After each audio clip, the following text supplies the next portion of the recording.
Hello guys, welcome to my vlog. This is me, Fa.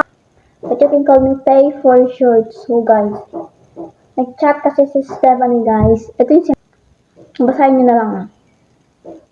Ito yung sinabi ko. Tapos ito yung pangalawa. Kasi guys, mahaba nga yung sinabi ko dyan. And basahin nyo na lang guys kasi nga nakakalaman nyo na magbasa.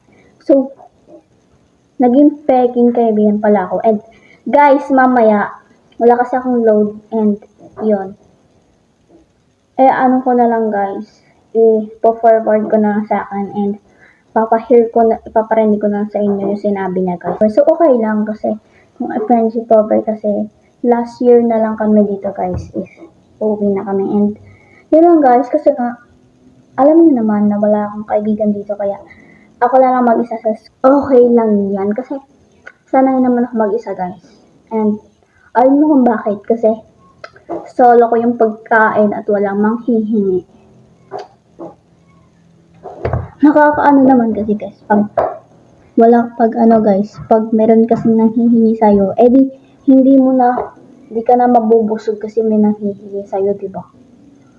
So, ako kasi guys, kaya ako mag-isa, pero need ko minsan ang kaibigan kasi wala nagtatanggol sa akin, pero okay lang kasi kaya ko na mag-isa and kaya ko na matanggulan. Kaya, ipagtanggol sarili ko. Kaya, yung gagawin ko lang guys is magbabaitan lang ako para hindi ako nila apihin. Kasi nga, diba? Para hindi tayo bulihin. Kaya baitan na lang tayo. Pero pag nanghingi sila ng pera, sabihin ko na lang, naubos na kasi inubos ko kanina kasi bumili ako ng milk tea, diba? Kasi guys, may milk tea talaga dun sa school namin, may nagbebenta ng milk tea. So, yun guys.